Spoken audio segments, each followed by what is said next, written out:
कोल्हापूर जिल्हा दूध उत्पादक संघ अर्थात गोकुळ दूध संघाच्या निवडणूक प्रक्रियेला सुरुवात झालेली असतानाच आता काँग्रेस नेते सतेज पाटील आता या निवडणुकीच्या खऱ्या अर्थानं मैदानात उतरलेत असं म्हणावं लागेल। कारण आज या सगळ्या दूध उत्पादकांच्या भेटीगाठी सतेज पाटील घेत आहेत। आपल्यासोबत सतेज पाटील आहेत, बोलूयात। काय सांगाल, दूध उत्पादकांच्या भेटीगाठी घेत आहे, खऱ्या अर्थानं या निवडणुकीच्या मैदानात सतेज पाटील उतरले म्हणायचे? नाही, आमची काय निवडणूक आहे हे आमचं चालूच असते, कंटिन्यूस प्रोसेस आहे। आणि भुयेवाडीमध्ये संजयराव नावाच्या शेतकऱ्यांनी त्यांच्या मुलांना बरोबर घेऊन जवळजवळ 40 जनावरांचा गोठा केलेला आहे। आणि मी म्हटलं तसं शेतीला प्रतिष्ठा प्राप्त करून देणं, दूध उत्पादकाला प्रतिष्ठा पाहिजे।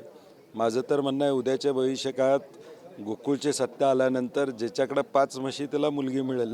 म्हणजे आज एक वातावरण शेतकऱ्यांच्यामध्ये असं आहे की नोकरी केली तरच लग्न होतंय, हे पुसून काढायचा प्रयत्न आमचा आहे। कारण की दुधामधून आज या एका शेतकरी जर 1,00,000-2 लाख रुपये महिन्याला त्या ठिकाणी मिळवत असेल तर मग त्याच्यापेक्षा अजून काय पाहिजे। म्हणजे शेवटी आर्थिक स्थैर्य जर शेतकऱ्याला या उत्पादनातून मिळत असेल तर त्याला प्रतिष्ठा देणं, त्याला अजून काही नव्या योजनांच्या माध्यमातून त्याला प्रोत्साहित कसं करणं हा आमचा प्रयत्न राहणार आहे। खरं तर ह्या सगळ्या दरम्यान लोकांना तुम्ही आता आवाहन देखील केलं की या सगळ्या येणाऱ्या निवडणुकीमध्ये आपल्यासोबत राहावं।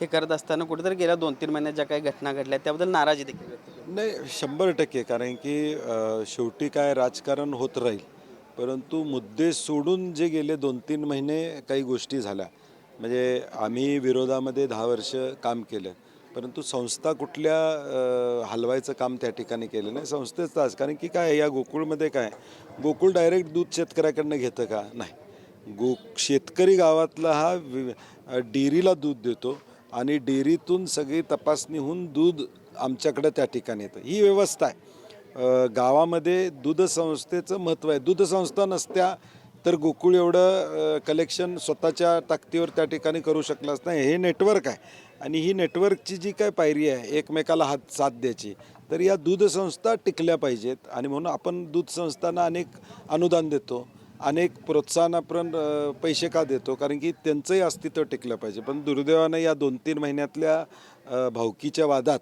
हे दूध संस्था अडचणीत आल्या। आता 427 संस्था डिबार करण्यात आल्या, त्याही मला आता भेटणार आहे, त्यांनाही आम्ही अपील करण्याच्या सूचना त्या ठिकाणी देणार आहोत। कारण की या व्यवस्थेमध्ये मी म्हणलं तसं शेतकरी डायरेक्ट किटली घेऊन गोकुळ शिरगावला येऊ शकतो का? नाही येऊ शकत। शेतकऱ्याला डेअरीतच गावातल्या दूध द्यावं लागेल। उद्या ही व्यवस्था मोडली तर आमच्या शेतकऱ्याला खाजगी कुठं तर दूध घालावं लागेल, आणि म्हणून ही व्यवस्था टिकली पाहिजे, ही माझी भूमिका आहे। कुठेतरी या ब्रँडला धक्का लागलेला आहे का, आणि हे सगळं पूर्ववत करण्यासाठी कशा पद्धतीने आता प्रयत्न तुमचे? नाही, ह्याला आता काय 3-4-5 पक्ष एकत्र येऊन एखादी संस्था चालवणं आता शक्य या ठिकाणी नाही आहे। एक विचारानंच संस्था या ठिकाणी चालू शकतात।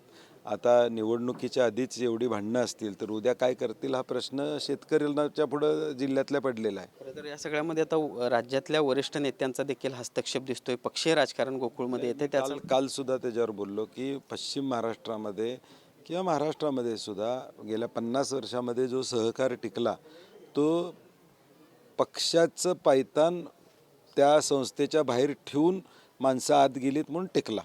आता पक्षाचं उपरणं घालूनच काही लोक संस्थेत जायला लागलेत, ते वाईट आहे।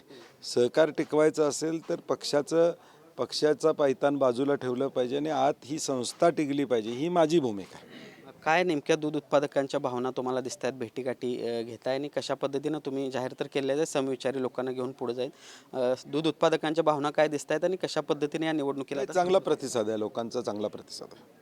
समविचारी आघाडीला लोक नाही, आता अजून निवडणुका होणार नाही होणार, कारण की या भावकीचं भांडण मिटले का आम्हाला अजून माहीत नाही। त्यामुळे ते भावकीचं भांडण अजून बांध ठरलेले नाहीत त्यांचे, ते बांध एकदा ठरतील त्यावेळी वाटणीला काय कुणाला काय आलंय त्याच्यावरनं काय होतंय ह्याच्यावर बरंचसं गणित या ठिकाणी ठरणार आहे। पहिला पण गोकुळ दूध संघाच्या निवडणुकीची प्रक्रिया एका बाजूला सुरू झालेली असली, काही काळ ती अनिश्चित जरी होईल अशी वाटत असलं तरी सतेज पाटील मात्र आता या सगळ्या दूध निवडणुकीच्या प्रचारात उतरलेत असं म्हणावं लागेल। आणि त्यामुळे एकूणच सतेज पाटील यांनी गोकुळ निवडणुकीची तयारी आता सुरू केली असं देखील म्हणावं लागेल। भूषण पाटील, TV9 मराठी, कोल्हापूर।